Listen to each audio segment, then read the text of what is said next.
So when my sons were little, they would get one new cuss word for every birthday. And they could use it all year long. So when they turned 12, it was crap.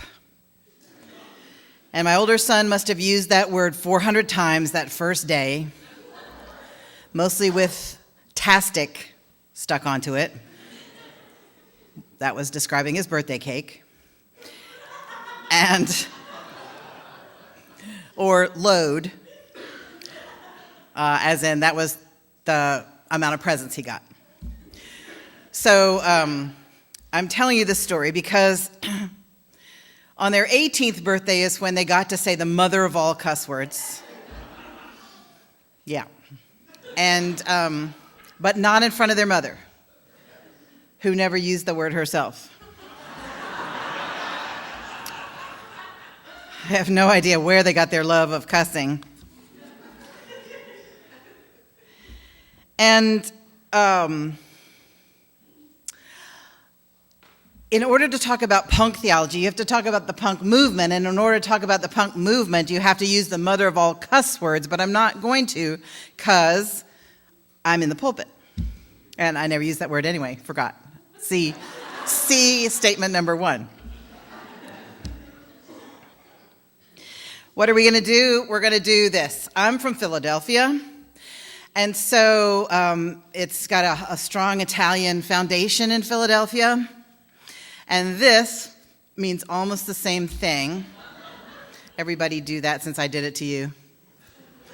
That's quite a feeling. Okay, so I'm going to do that instead of saying the word as I'm talking about the punk movement, and I will attach whatever word would be attached, i.e. that, or this, or you. That way we'll all survive this with our dignity intact. So, England in the 70s. You've had the Tommy Boys in the 60s, you've had the Beatles, who were the nice boys, and you've had the Stones, who were the bad boys. The Tommy Boys are like what my mother would have called in the 50s the greasers. I wasn't alive, so I don't know. Then you have Margaret Thatcher, the Iron Lady. She presided over a terrible economy. She closed down a lot of the coal mines in coal mining towns. That was the culture of the town. What are you going to do? Where's your future? What are you going to do for a living if the mine is closed down? There were demonstrations, there was anger. The kids didn't know what their future was going to look like. And the equivalent, the parallel to closing down the mines was happening all over the country. It wasn't just coal mine kids. It was all kinds of kids who were just looking forward to a life of being on the dole, barely making ends meet. And that felt like no future to a lot of them. And so no future was the Sex Pistols mantra, if you can call something that you scream a mantra. The kings of rock and roll back then were Led Zeppelin. Now, many of you have seen the mockumentary Spinal Tap, which is kind of about Led Zeppelin. They were geniuses, and they had the flowing curly hair, and they wore satin pants and other amazing jaw-dropping things, and they played these licks on their guitars that were amazing, and they were loud. And their music was gorgeous, and they sometimes made references to English folklore, bustles in the hedgerow and such. So you have angry kids who know that they are never going to have the money to get lessons for music. And they are going to never have the money to buy satin pants. And they are never going to have the money that it takes to be grindingly poor for so long as you have to be as a musician. You have to starve for at least 3 or 4 years before you get signed. And you can only do that if your parents are supporting you or somebody is.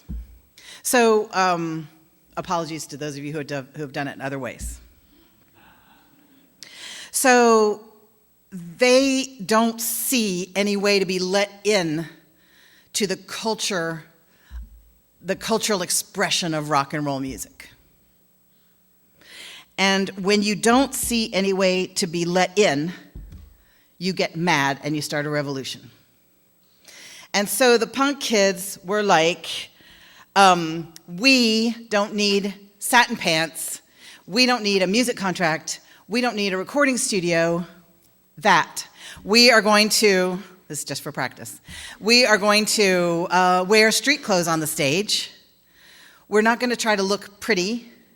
We're going to look scary. And we're going to hold our clothes together with safety pins. And if you have enough safety pins, you can just make your whole outfit out of safety pins. And if you want to stick a safety pin through your skin, do, because life is pain and we can endure it. Because we're mad. And we're going to express ourselves. And we're going to be authentic. That's the main thing. We're going to express our rage, and we're going to express our joy, and we're going to look cool, and we're going to make you listen, and we're going to scream. And it's not going to sound like music the way you're used to music. It's going to be fast, and it's going to be edgy, and it's going to be loud. And your parents are going to say, that's music? That's not music, which my dad, by the way, said about James Taylor.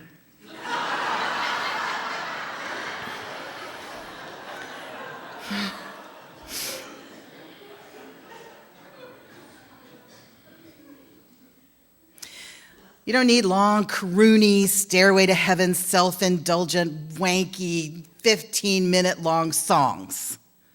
Make them short and say what you think. And if you can't find a line that's going to rhyme with anything, just write, there's not a line that goes here that rhymes with anything. Like you heard in the Skinheads, Take the Skinheads Bowling song. I had a dream, but I forgot what it was about. Just write something. You don't know how to play this instrument? That doesn't matter.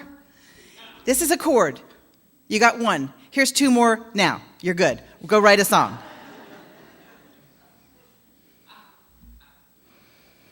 Scream what you feel.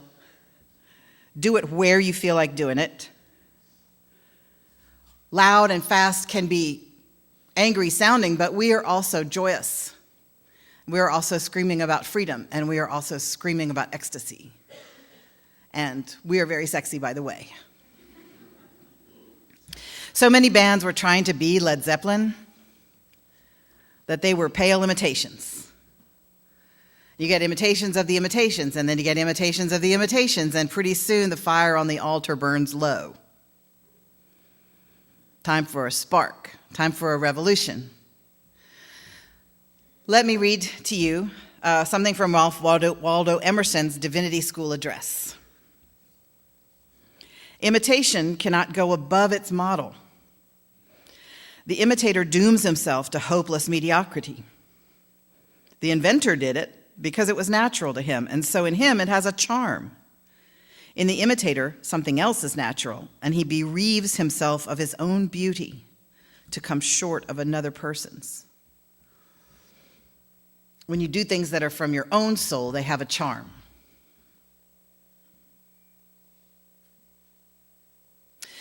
The punk movement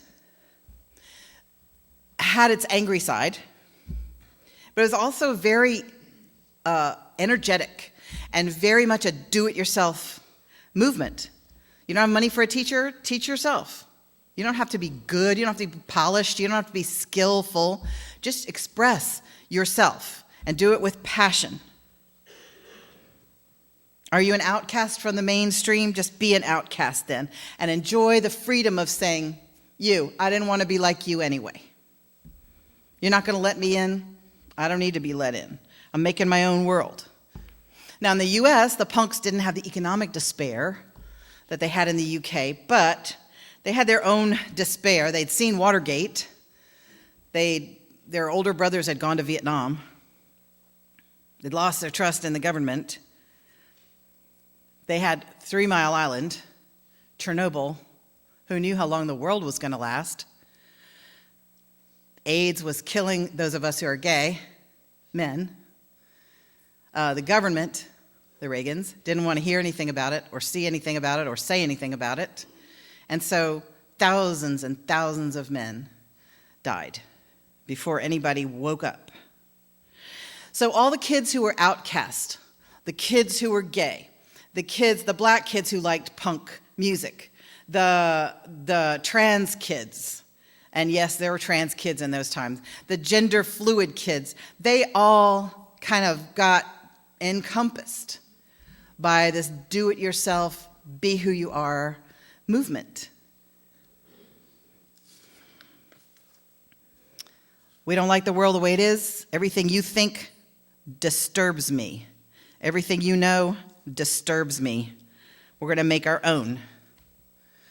The garage band movement, seen as a proto-punk movement, these are kids who love the Stones, love the Beatles, want to be in a band. Sure, you don't have to move to New York, you don't have to move to LA, just make a band in your garage.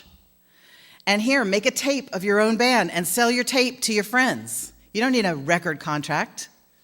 And technology helped the punk movement tremendously, because by the mid-'80s, you could make your own CDs, and you could put them up on the internet. And the internet was amazing for do-it-yourselfers, because you can just watch a video of somebody playing the guitar and copy what they're doing. You can watch videos of how to record in your studio at home. You can watch videos and learn how to do anything. And you can put your music up there. And it's not all just about music. You've got art. You're going to put your art up there on the internet. You can publish your own poems. Why wait for a publisher? Just publish your own, and people can read them and interact with you about your art. We don't need the establishment anymore to accept us. You can publish your own novels. You can draw your own novels. You can make your own world. Star Trek was kind of punk because science fiction, which had existed for a long time, creates a world where you can make the values be whatever you want them to be, and you can experiment. Well, what if we had a world like this? What if we had a world like that?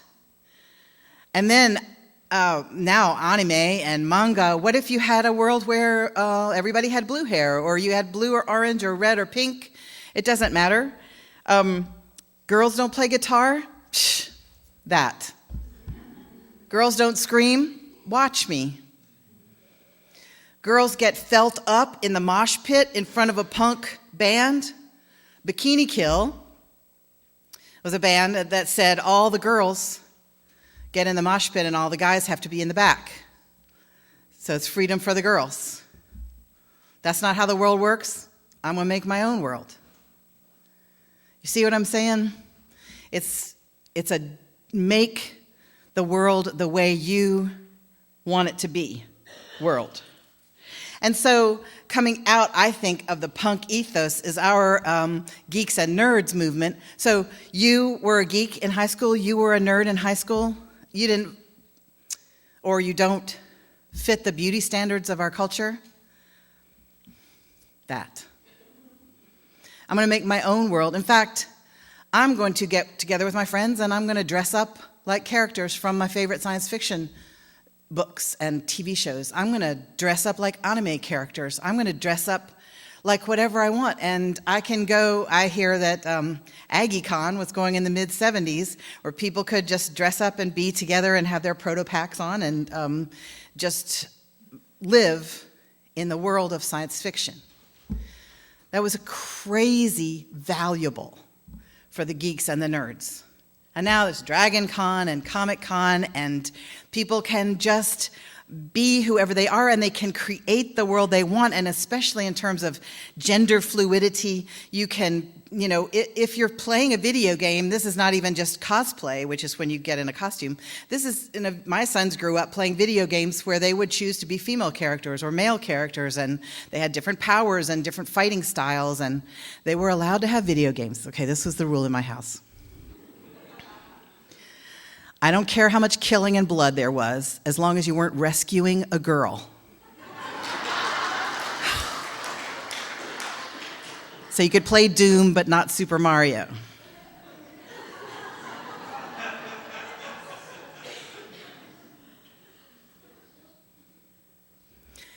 Passion, not fashion, is what Bradley Picklesheimer, the drag queen who fronted the band called the Thrusters, used to say. Passion, not fashion. That is a punk mantra right there. If you're expressing yourself, you are making your own world. You can start. I hear at Comic-Con there is a thing called the Gender Bending Justice League. Gender Bent Justice League, that's the name I was looking for them. They have Superman and Batman, Wonder Man, and Power Guy. So you want a world where females get to be heroes and still be clothed? Make your own world. So what about our theology as punk? We have a class called Build Your Own Theology. We get to put our own theology together from elements that make sense to us. Ralph Waldo Emerson said, and I quote, "I hate quotations. Tell me what you know." End quote. I wish there were a hand gesture for I get the irony here. He said, make your own Bible. Select and collect all the words and sentences that in all your readings have been to you like the blast of a trumpet. You know how when you read something, sometimes a sentence will be like the blast of a trumpet? Make your own Bible out of those things. There are great philosophers and then many pale imitations. There were great beatniks and then many pale imitations. There were great hippies and then many pale imitations, and great punks and many pale imitations. So do what is you. Be authentic from the core of your being. Be an authentic voice and tell the truth as you see it and make it your own. And if you're not an angry person, then you don't have to be an angry person. And if you're not an ecstatic person, you don't have to be an ecstatic person. Just be you and ask yourself, if I could dress in any way I wanted to, what would it look like? And then you could do that, probably at home or at Eeyore's birthday. Don't let the fire on the altar burn out.